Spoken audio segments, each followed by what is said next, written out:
성도님, 오늘 말씀드리고 싶은 것은 고통을 받을 때, 고난을 받을 때, 인간 사회 안에서 율법적인 사고방식의 한계로 왜 나는 고난받는가 집착하지 말고 모든 하늘과 바다와 짐승과 사람을 하나님의 신묘망적하고 자유로운 은총과 자비와 정의로 다스릴 것을 깨닫고 하나님을 사랑하고 자신의 고난을 하나님의 영광으로 변화시키는 한 해 되길 예수의 이름으로 축원합니다. 하나님의 말씀입니다. 말씀을 주신 하나님께 감사합니다. 욥기서 38장 1절. 그때 여호와께서 폭풍 가운데 욥에게 말씀하여 이르시되 인지한 말로 생각을 어둡게 하는 자가 누구냐. 너는 대장부처럼 허리를 묶고 내가 네게 묻는 것을 대답할지니라. 내가 땅에 기초를 놓을 때에 너가 어디 있었느냐. 내가 깨달아 알았거든 말할지니라. 바다가 그 모래에서 터져나올 때 문으로 그것을 가둔 자가 누구냐. 내가 왜 알차게 명령하였느냐. 새벽에 자기를 내려주었느냐. 네가 바다의 샘에 들어갔었느냐. 깊은 물 밑으로 걸어다녀 보았느냐. 어느 것이 광명이 있는 곳으로 가는 길이냐. 어느 것이 바람이 있는 곳으로 가는 길이냐. 누가 홍수를 위하여 물길을 터주었으며 우리와 번개기를 내어 주었느냐. 내가 물성을 내어 먹을 수 있으며 창성의 길을 쓸 수 있느냐. 네가 목소리를 구름에까지 높여 넘치는 물이 네게 덮이게 하겠느냐. 내가 사자를 위하여 거기를 사냥하겠느냐. 젊은 사자의 시욕을 채우겠느냐. 산염소가 새끼 치는 때를 네가 아느냐. 암사슴이 새끼 낳는 것을 네가 본 적이 있느냐. 누가 그를 너와 자유해야 되느냐. 누가 빠른 날개에 내 것을 풀었느냐. 타조는 즐거이 날개를 치나 학의 깃털과 날개 같겠느냐. 그것이 알을 땅에 버려두어 물에서 더워지게 하고. 말의 힘을 네가 주었느냐. 그 목에 휘날리는 갈기를 네게 입혔느냐. 내가 떠올라서 날개를 펼쳐 남쪽으로 향하는 것이 어찌 내게 아니냐. 아멘. 할렐루야. 아멘. 성도님 만나서 반갑습니다. 우리 한번 인사하겠습니다. 한 주간 평안하셨습니까?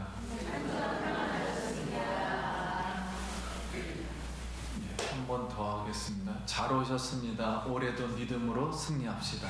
잘 오셨습니다. 올해도 믿음으로 승리합시다.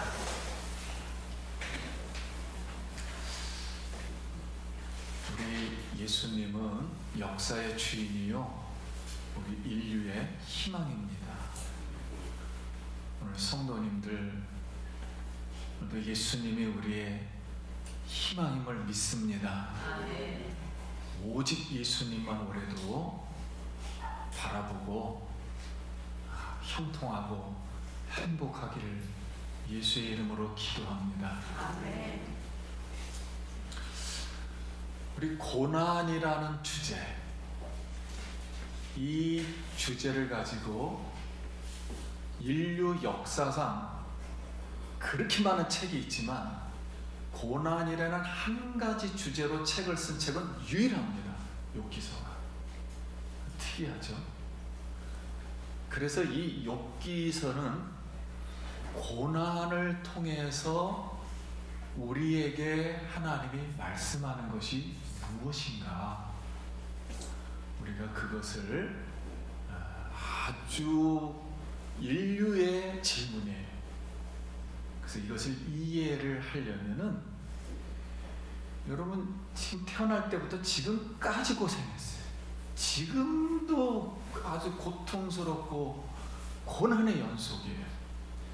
근데 이 생각을 다 지워버리고 내가 오늘 처음 태어난다.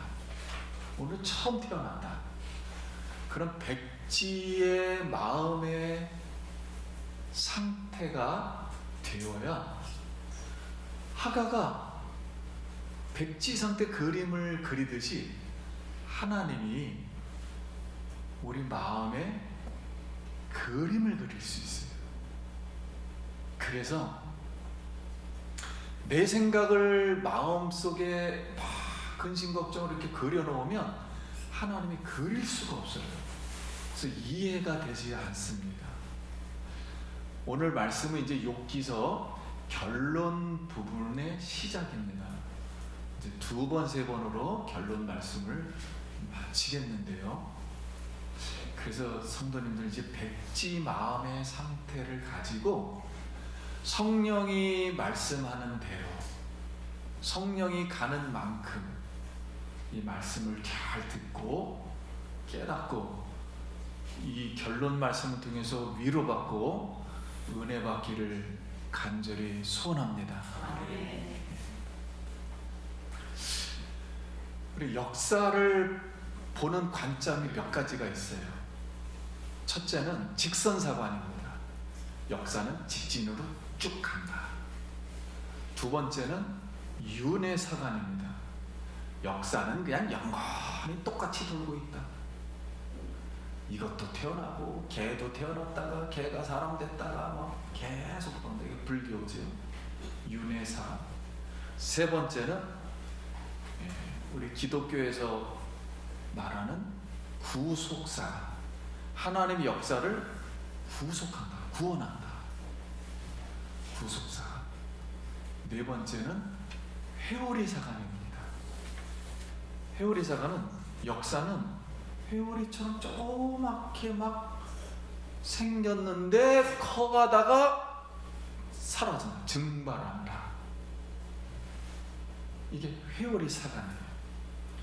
그런데 성도님들, 엘리야 선지자가 회오리 바람을 타고 하늘로 올라갔다. 이렇게 기록되어 있고요. 그리고 회오리 바람이 화성 표면에서 부는 것을 화성 탐사선 피서 비어런스가 포착해요. 2020년에 지구로 전송해 왔습니다. 그래서 이 회오리 바람이라는 것은 여러분 갑자기 찬 공기가 생기면 뜨거운 바람이 뜨거운 게 갑자기 몰려들어요.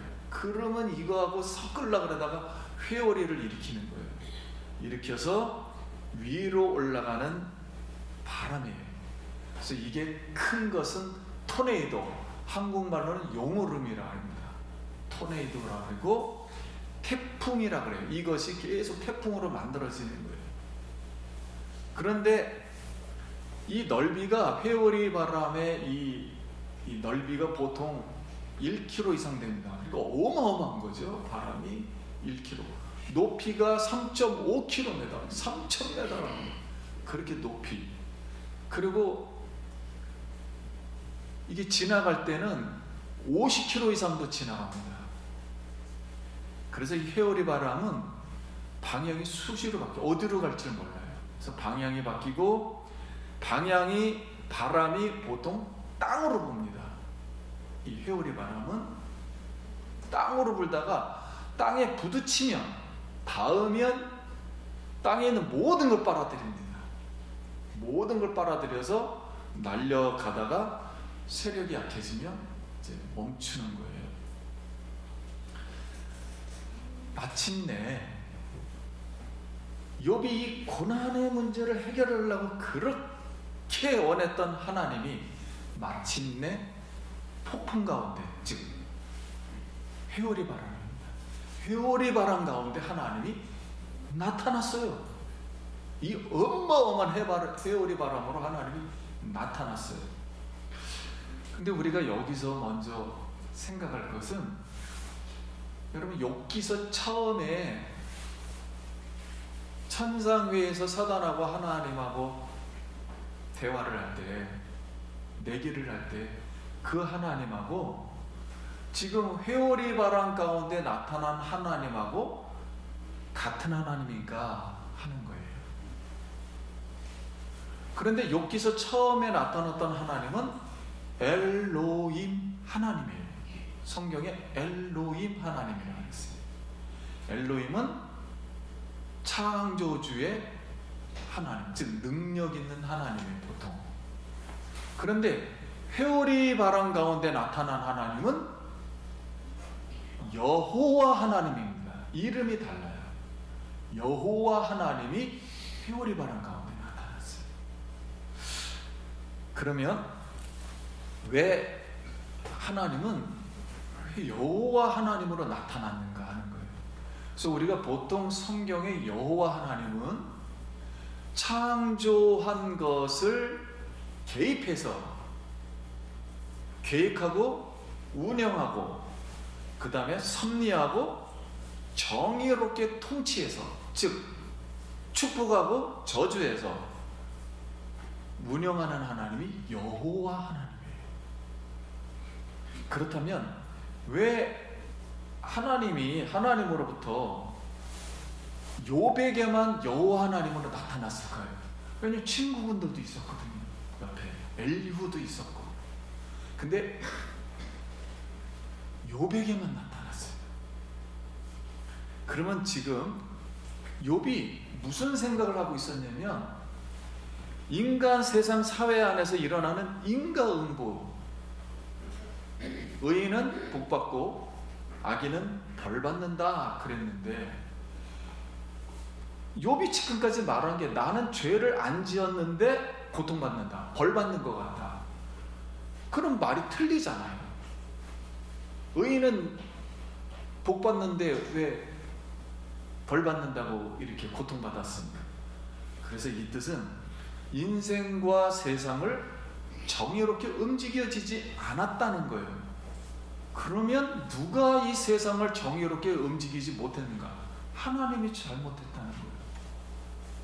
그래서 하나님이 정의롭게 통치하지 못하니까 반대 방향으로 우리가 생각했던 대로 된 거 아니냐. 그래서 내가 부당하게 고통을 받는다 생각했어요. 고난받는다. 그래서 나의 심정이 어떤 줄 아느냐. 태어나지 않았으면 좋겠다. 죽어버렸으면 좋겠다. 그리고 아예 그냥 지금 수월에 내려가서, 지옥에 내려가서 그냥 가만히 편히 쉬었으면 좋겠다. 그래서 하나님 앞에 항의하면서 내가 왜 고통받느냐, 고난받느냐, 이거에 대한 답을 하려고, 답을 달라고 하나님 앞에 계속 했어요. 말을 했어요. 그런데 이 말 속에는 여러분, 하나님의 창조 계획과 섭리를 거부하는 말씀이라 위험해요. 사람이 언제 하나님이 죽어가지고 지옥에 편히 쉬라 그랬냐고요. 그러니까 이거 상당히 위험한 발언이에요. 하나님이 볼 때는. 그러면 하나님이 그럼 어찌하든 간에 왜 나타났는가? 회오리 바람. 그랬을 때 욥이 그냥 하도 뭐라 그러니까, 아무튼 욥이 너무 고통스러워서 하도 하나님께 뭐라 그러니까 등살에 못 이겨가지고, 아유 그래 내가 나타내 주겠다, 이렇게 해서 나타났는가? 아니면은 지금 세 친구와 엘리후가 욥을 그렇게 설명을 해줬어요. 설득을 하고. 근데 대답을 못했거든요. 그거에 대한. 그러니까 이 친구들과 엘리후가 대답을 못해주니까 하나님이 그걸 대답해주기 위해서 나타났는가 하는 점입니다. 그래서 오늘 말씀은 성도님들 정말 귀담아서 조금 잘 들어보시기 바랍니다. 그러면 성도님들이 고통을 받을 때, 정말로 힘들어서 정말 하나님 만나고 싶고 이거 해결하고 싶고 고통받고 너무 힘들 때 하나님께 기도하며 답을 알려달라고 막 탄식하고 막 울고 막 부르짖고 소리 질렀는데, 성도님도 평생 그랬는데 하나님이 한 번이라도 나타난 적이 있습니까? 대답해 준 적이 있냐고요. 하나님이 직접 나타나서. 아마 제 생각으로는 한 명도 없을 것이며 한 번도 없을 것입니다. 그렇다면 친구들과 상관없이, 욕과 상관없이, 하나님이 아무튼 다 상관없이 욥에게만 말씀하고 싶은, 하나님이 욥에게만 말씀하고 싶은 말이 있었던 건 아닐까요? 갑자기 나타난 거 보니까. 그러면 하나님이 만약에 이 욥에게만 하고 싶었었던 말씀이 있다면 그건 과연 무엇이었을까요? 무슨 말을 하려고 그럴까? 네, 추측해 보면 이런 생각을 할 수 있어요. 욥아, 너 몰래 네가 모르잖아. 천성회를 했어. 그리고 사탄하고 내기했다. 사탄이 너에게 고통을 주면 사탄은 너는 죄를 짓고 하나님을 저주하고 떠난다 말했어. 근데 나는 하나님은 욥은 순전한 신앙으로 하나님 떠나지 않을 거야. 내기하자. 이렇게 말을 했다. 근데 결과적으로 결국은 하나님을 뭐 저주하거나 떠나질 않고 지금 고난을 나한테 해결해 달라고 하나님 앞에 지금 나와 있는 거 보니 떠나지 않았어. 이 뜻은 뭐냐면 내가 나타난 것은 그래 내가 사탄과 내기에서 승리했어 이렇게 말하려고 하나님이 나타난 것일까? 이렇게 추측은 할 수 있어요. 그런데 여러분 회오리 바람은 이 세상에서 우리 인간이 만들고 싶어도 못 만들어요. 하나님의 기묘 신묘망측한 묘기를 부려서 막 획가닥 막 이렇게 해야만이 자유자재로 자연 만물을 움직여서 없었던 걸 막 만들어 가지고 변화무쌍하게 나타났는데 하나님이 두 날개처럼 이렇게 능력으로 군대를 데리고 나타난 거예요. 자연 군대를 데리고. 이걸 후광이라 그러죠. 아우라. 그리고 이건 임재예요. 이걸 이렇게 나타냈어요. 근데 우리가 한번 생각해 보세요. 욥이 지금까지 그렇게 고통받은 욥에게 조용히 나타나서 위로하면서 얘기를 해도 괜찮을 판국에 왜 이 회오리 바람 상상도 못하는 도대체 불필요한 이 계음 같은 소리를 내고서 갑자기 그게 나타났냔 말이에요. 욥에게. 회오리 바람이 거기서 불면 욥은 어떻게 될 거예요? 그냥 꽃이처럼 먼지처럼 그냥 확 날아가서 그냥 끝나버리는데 굳이 욥에게 이런 방식으로 나타나야 될 이유가 뭐가 있냐 말이에요. 도대체 욥이 뭘 어떻게 했길래 회오리 바람은 느닷없이 대동시켜가지고 군대를 너하고 나하고 한번 해볼래? 이런 식으로 나타나냐 말이에요. 욥은 아파 죽겠는데 지금. 그래서 이 모습을 보면 여러분 우리 옛날 말에 빈대 한 마리 잡으려다가 뭐요? 초가상관을 다 태운다. 이런 주의예요 지금 하나님이. 이는 뭐 빈대 한 마리 어떻게든 해보려고 그러다가 아주 다 태워버릴 작정해 지금. 그래서 욥이 회오리 바람 속에서 있는 하나님과 또 대장부라는 뜻은 씨름 선수라는 뜻이거든요. 너 나하고 한번 씨름해볼래? 씨름해보면 이길 수 있겠습니까? 회오리 바람이 나타났는데 절대 이길 수가 없죠. 그가 잘했느니 못했느니 뭐 대답하기 전에 일단 날아가고 끝나버려요. 그러면 만약에 성도님들이 하나님이라면 이 욥을 어떻게 이해를 시키겠습니까? 그리고 욥을 어떻게 되돌릴 수 있겠습니까? 욥에게 어떤 말을 해줘야만이 이 문제를 잘 해결해 줄까요? 근데 몇 가지 방법이 있어요. 몇 가지로 생각할 수 있는데 첫째는 욥이 그토록 알고 싶었던 거. 내 죄가 뭐냐? 내 죄가 도대체 뭐냐? 그걸 하나님이 알려주면 말이 없을 거 아니에요. 죄를 얘기해주면. 그러면 욥은 그런가? 그리고 회개할 거다. 이렇게 추측을 할 수가 있어요. 그러면 한번 이렇게 한번 생각해 볼게요. 욥아, 너는 여기서 처음부터 죄를 짓지 않았어. 근데 사탄과 내기에서 내가 이기려고 사탄을 시켜가지고 너 자식 죽여 10명 고통 주라고 했어. 성도님들 이렇게 말할 수 있을까요? 욥에게 과연 하나님이 이렇게 말할 수 있을까요? 이걸 이렇게 했다면 욥이 이해할까요? 설사 말했다고? 아니 뭐 때문에 자식 10명까지 죽이고 재산 다 날려서 나를 이런 식으로 막 고통을 줘? 이게 이상적이지만은요, 이거 불가능한 얘기예요. 절대 얘기 못합니다, 하나님이랑. 두 번째 생각은 천상회를 솔직하게 얘기해 주는 거예요.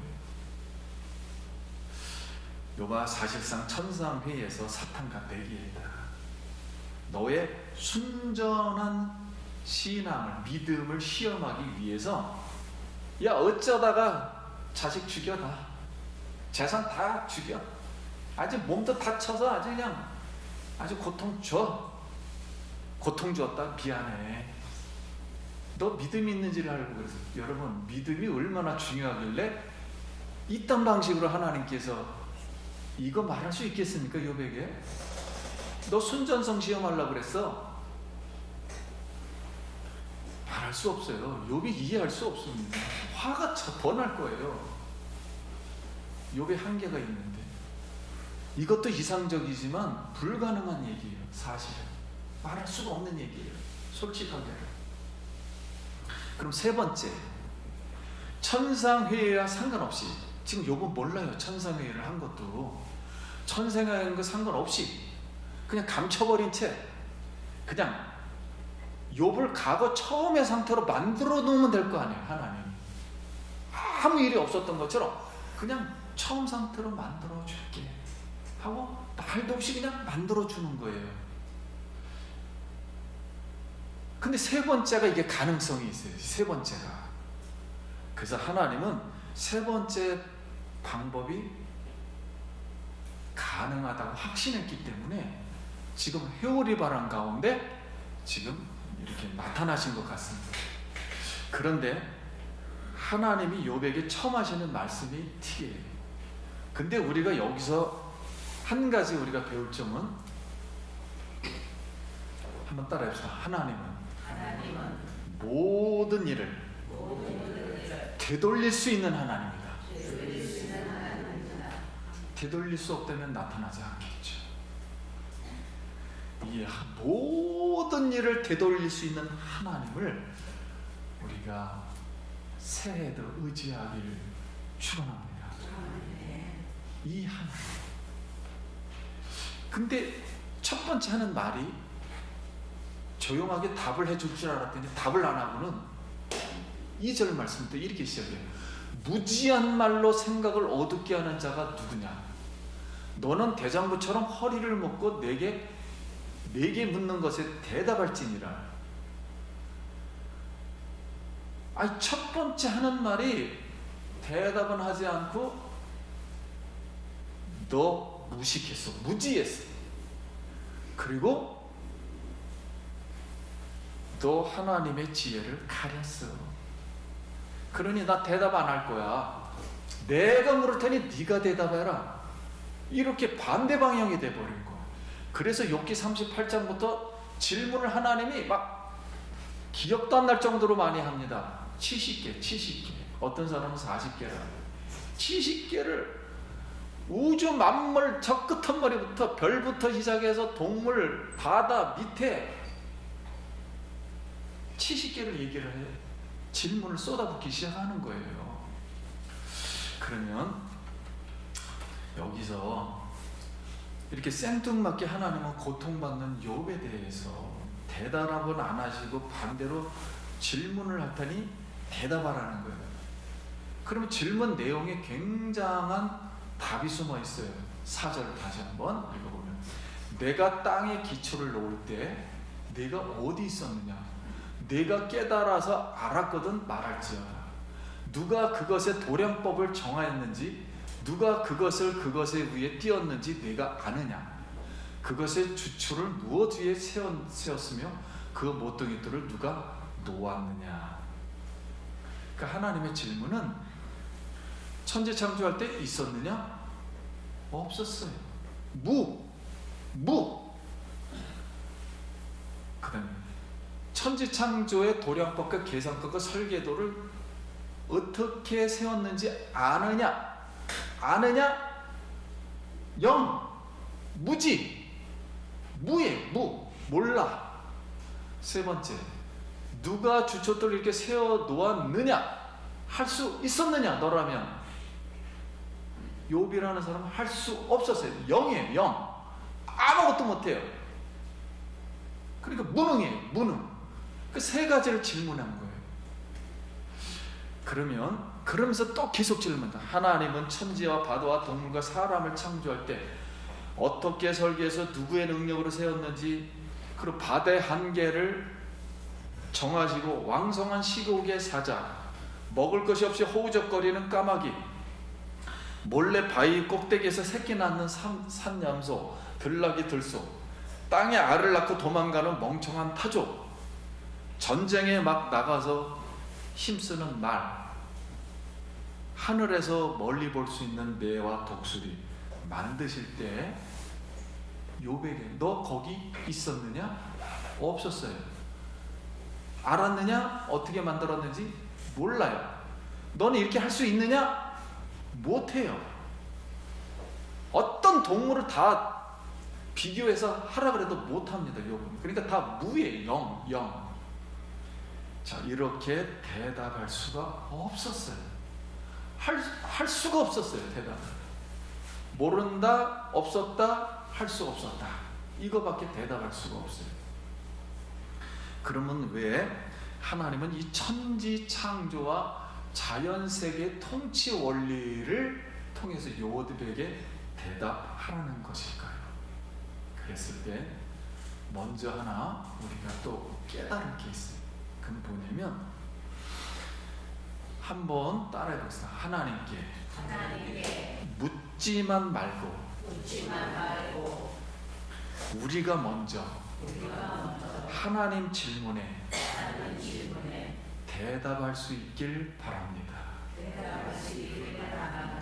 여러분, 우리 맨날 기도하면서 이렇게 해주세요, 이렇게 대답해주세요, 이거 해주세요, 저렇게 해주세요, 안 하면 어떻게 할 겁니다. 그러지 말고 하나님이 나에게 질문하는 것에 대한 답을 본인 스스로 해야 돼. 본인 스스로 하라는 거야. 하나님. 그러면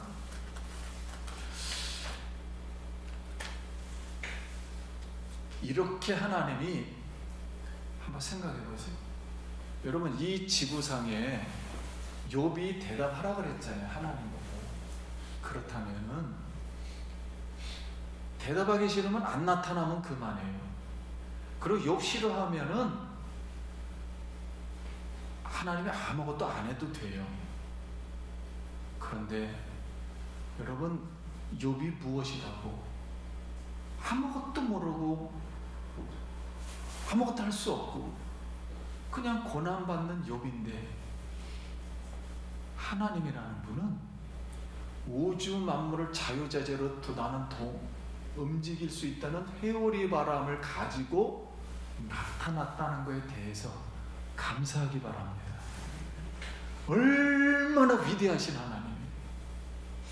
여러분, 새해도 여러분 아무리 우리가 미련하고 연약하고 아무리 대답을 못하고 할 수 없어도 하나님은 우리를 너무 사랑해서, 너무 자비로워서, 너무 어떻게 보면 불쌍해서 우주 만물을 다 대동해서 하나님은 나타나실 줄 믿습니다. 그리고 해결하실 걸 믿습니다. 그러면 욥기서의 결론 말씀을 천천히 제가 읽어보면서 말씀을 마치겠습니다. 한번 띄워주세요. 회오리 바람 가운데 나타난 욥에게 욥이 왜 고난받는지에 대한 해답이기 때문에 그래요. 그러면 인간 세상 사회 안에서, 우리 인간 세상 사회 안에서 사용하는 인과응보의 원리로만 자신이 겪고 있는 고난을 이해하려다가 한계에 부딪혀 하나님의 정의를 욥이 오해했어요. 그러니까 욥도 인과응보를 싫어하면서도 인과응보 사상에서 벗어나지를 못했어요. 꽂혔어요. 그 집착해가지고 내가 의로우면 축복받고 내가 악인이면 벌받는다. 이거에 대한 거 꽂혀가지고 나 죄 안 졌는데 왜 고통받냐? 그러니까 꽂힌 거예요. 인과응보의 본인도 여기를 벗어나질 못했어요. 그러면 그 다음 하나님의 신비로 다스리는 전혀 다른 세계. 인간 세계는 인과응보의 세계, 자연 세계는 전혀 달라요. 하나님의 신비로 다스리는 오묘하고 신묘막측한 자연 세계의 통치는 인간 사회 안에서 사용하는 인과응보의 원리로만 다스려지는 것이 아니라 다스려질 수가 없죠. 전혀 다른 방법으로 다스려져요. 하나님의 자유로운 은총과 자비로운 정의로 다스리는 새로운 세계를 이해하라는 말씀이에요. 자, 자연 세계는 하나님 마음대로 해요. 회오리 바람 나타났다. 멍청한 타조도 길러주시고 악한 사자도 잡아먹어도 다 먹여주시고 살려주시고, 산염소 우리가 몰라요. 그 새끼를 낳을 때 뜨뜻한 데서 낳아야 되는데 삼년소는 성질이 고약해가지고 산 꼭대기 아무도 안 보는 바위 위에서 납니다. 그 위험한 데 가가지고. 그거 왜 그렇게 놓는지 모르겠어요. 그런 염소도 하나님이 돌봐주셔요. 그래서 전혀 다른 하나님의 자비로 다스리는 세계가 있다는 거예요. 그 다음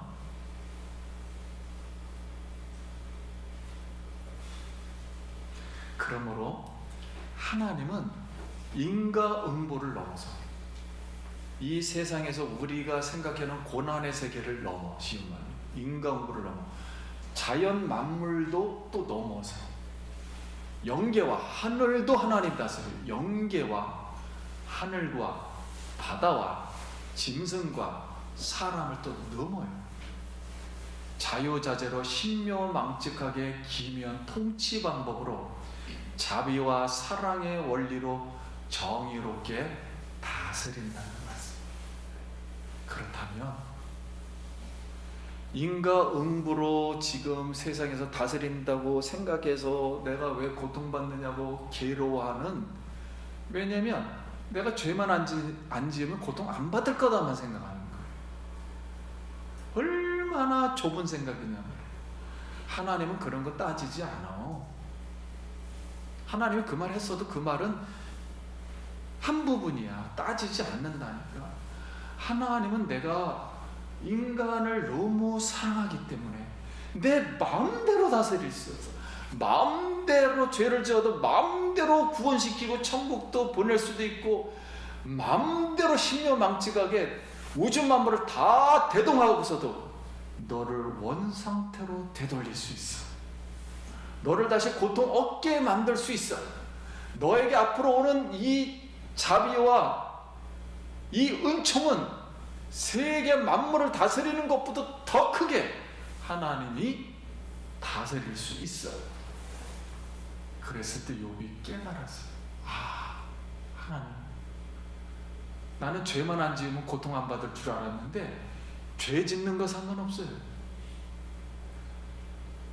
고난을 통해서 하나님의 무궁무진한 자비와 은혜와 사랑의 세계를 보니까 나를 이토록 사랑하시는 그 하나님을 깨달은 거예요.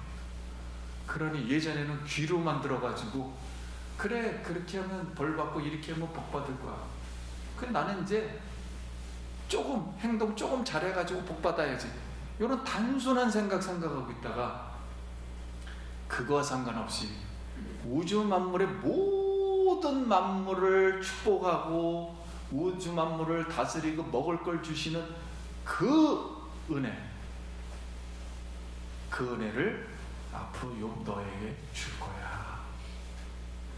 그거를 한번 깨달아 봐 그랬더니 성령의 감동으로, 하나님, 내가 예전에는 귀로만 듣다가 이젠 눈으로 하나님을 봤습니다. 사랑하는 성도님, 오늘 오늘 말씀드리고 싶은 것은 고통을 받을 때, 고난을 받을 때, 인간 사회 안에서 율법적인 사고방식의 한계로 왜 나는 고난받는가 집착하지 말고 모든 하늘과 바다와 짐승과 사람을 하나님의 신묘막적하고 자유로운 은총과 자비와 정의로 다스릴 것을 깨닫고 하나님을 사랑하고 자신의 고난을 하나님의 영광으로 변화시키는 한 해 되길 예수의 이름으로 축원합니다. 여러분, 앞으로 고난받을 때 걱정하지 마세요. 우주 만물을 통치하신 하나님이 무슨 묘기를 버려서라도 언젠가는 나타나서 원상태로 되돌리고 위로하고 모든 문제를 더 크게 안에 욥기서 결론대로 2배 이상 축복하리라 믿습니다. 새해도 위로의 말씀을 받고 하나님께 감사하고 위로하길 바랍니다. 기도하겠습니다. 우리 감사하게도 잠깐 하나님의 은혜를 감사합니다. 이제 우리의 고통은 너무 컸지만 하나님의 그 크신 은혜를 더 깨닫고 하나님이 우리를 더 좋은 천국으로 인도할 걸 믿고 더 큰 축복을 믿고 하나님만 의지하게 하여 주시옵소서. 하나님 감사합니다. 우리는 미련하고 연약하고 몰랐지만 하나님은 더 큰 것을 준비해 주셨습니다. 더 큰 은혜와 자비를 준비해 주셨습니다. 이제 회오리 바람이 아니라 그보다 더 큰 것으로 새해도 나타나서 우리의 모든 것을 회복시켜 주실 줄 믿습니다. 하나님 성도님들을 위로해 주시고 축복하여 주시옵소서. 예수님 이름으로 기도합니다.